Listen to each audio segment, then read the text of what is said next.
Hello there. Welcome to Knowing Me, Knowing You with Dolly.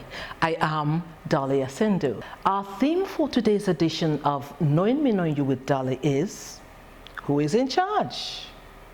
You know, as we strive to attain this state of happily ever after, and the trending issue of generation equality and achieving women's rights gave me food for thought. I mean, it really got me thinking. It got me thinking about the traditional role of the husband as the head of the household, the family, and the accompanying pressure that comes with that role in today's world.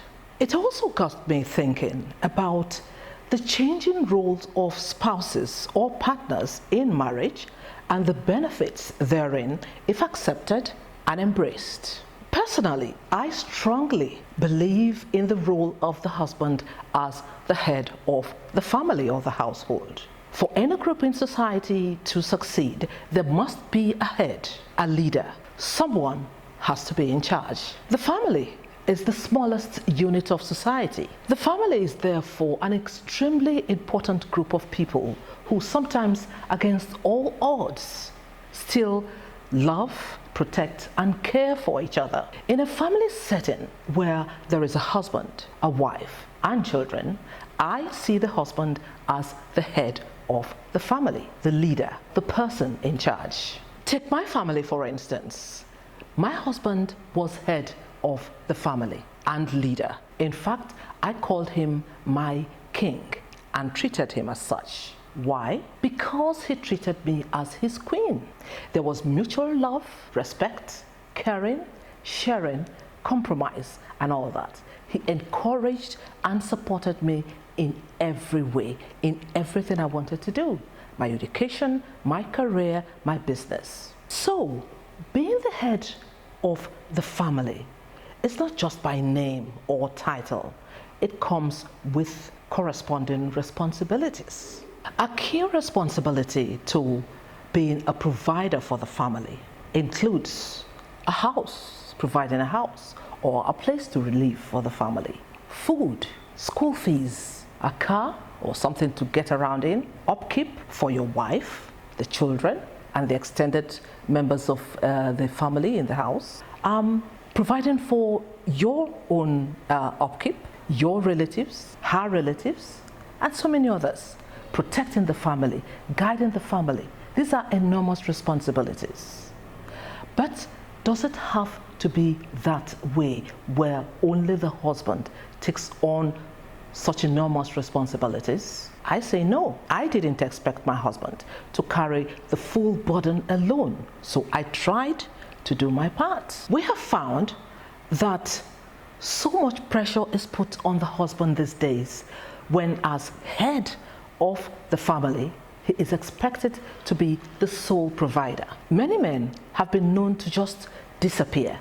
I mean, just run away, leaving their wives and children. Some commit suicides. They just take their own lives just because of the fact that they cannot cope. Others develop hypertension and heart problems and get really sick at very young age, and then some even just pass on from there. All these because of the pressure of carrying the burden of their families alone, just to be referred to or to be called head of the household. Marriage now becomes a pain rather than a pleasure for the husband and by extension for the wife, the children, and other relatives. Well, in today's changing world, the husband does not have to be, and in many families today, is not the sole provider. You as husband should encourage your wife to improve herself to be able to assist in bringing home the bacon, so to speak. If both of you are doing something meaningful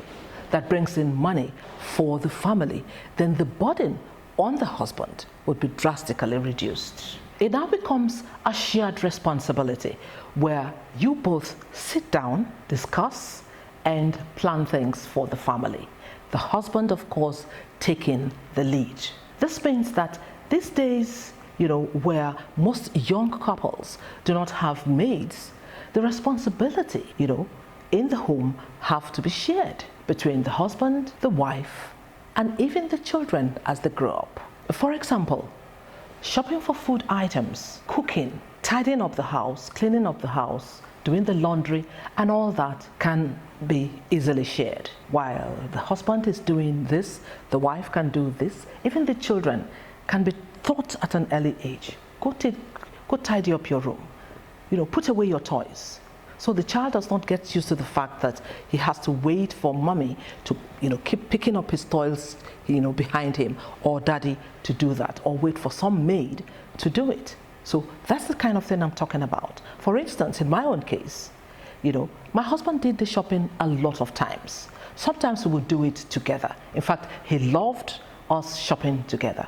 Now, sometimes when he hears I've said, oh, I think we will need more rice, more yam, he just goes out, and if he's somewhere close by, he gets into the place, into the market, and he shops for things. He shops for meats.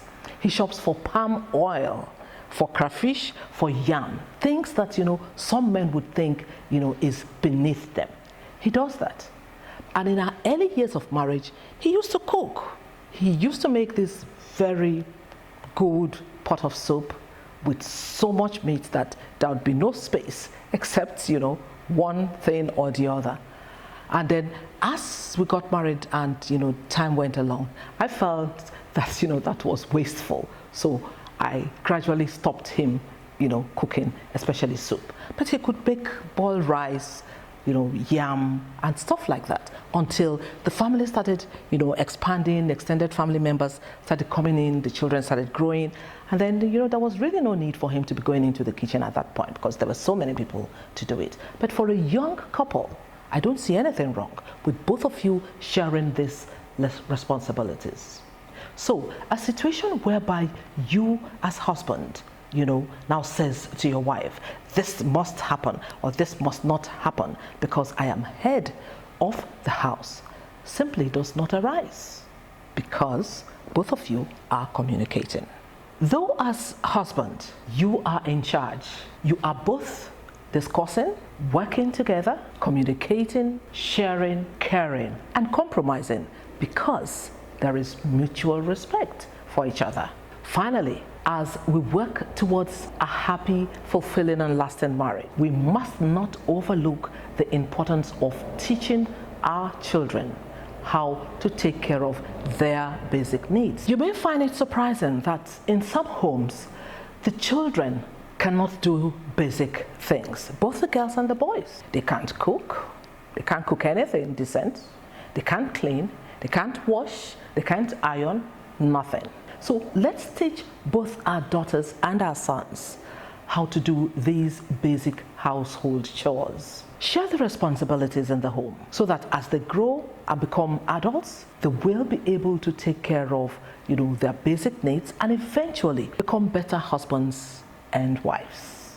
Today's quotable is, marriage is a partnership. While you are good as individuals, remember that you can be better together. So hi everybody, once again, we are introducing our Ask Dolly segment for the first time. Now, we have been having questions, coming in and comments. So this time we decided to start with a couple of questions and then we see how we go, depending on the amount of time that we have available to us. So we are going to have our first question now. Dear Dolly, I have been dating this man for about a year. He is a nice guy and my family likes him. He has asked me to marry him, but I do not really feel that I love him. Since I will be 30 in November, I am under pressure by my family to just get married to him. Should I marry him? My dear young lady, if I were you, I would follow my heart. Marriage is a very serious matter. You are going to have to live with the decisions you make. So somebody cannot tell you who to marry, whether a man or a lady. The thing is, do you love him? Is there chemistry between you both? If you don't feel for him the way he feels for you, I don't think that you should marry him because, you know, your family likes him. I wouldn't. And yes, I realize that, you know, at 30, you are getting on in age and there's this, you know, pressure from society, both your family, you know, maybe that, you know, you should get married. All the same, you know, there's always someone out there for you. You know, if you do the right things and you have the right attitude, you remain positive, and you be the best person that you can, the right guy will come along. So I would say, just, you know, let it be. I wouldn't marry somebody just because my family says, you know, he's a nice guy, and because I'm getting along with age. I wouldn't. Dear Dolly, before my wife and I met, she used to shave. We have been married for 6 months now, and she has suddenly stopped shaving. When I asked why, she says it's too much trouble and she only did it because I had said I liked that area clean shaven. I don't want to force her to shave. How should I deal with it? Because it's a turn off for me. Wow, that's a tough one. Well, the thing is, obviously, she doesn't really like shaving that area of her body. And she only did it because you said you liked it. And now, you know, just after a few months of marriage, she doesn't want to continue shaving any longer. I would say have a discussion with her, have a heart-to-heart, and explain to her how it is a turn-off for you if that area is not clean shaven. Some people like it the other way around. You know, they like it hairy, while others like it, you know, clean shaven. Now, if you, since you don't like it hairy, you like it clean shaven, explain that to her and see what she thinks. But if she insists that, you know, she doesn't like shaving, or maybe it's too much trouble, I would suggest something. Why don't you offer to help her do it? You never can tell. That could be, you know, a very nice way to spend your time together, and it could be an interesting form of foreplay. It may turn out to be a very wonderful experience if you do the job of, you know, tidying up and, you know, shaving that area for her regularly. So thank you all for sending in those questions. We had a lot more, but of course we cannot take all of it considering the amount of time we have.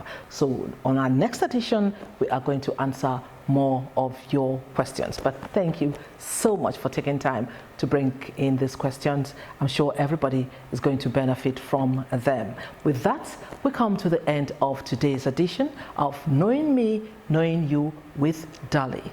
And I am Dolly Asindu. Today's edition has been Who is in Charge? So, if you've had anything to take home from today's edition, please do not forget to share this video with your family and your friends, and do subscribe. Now take a look on the screen and you'll see, you know, all our information there, and please send us more questions and comments.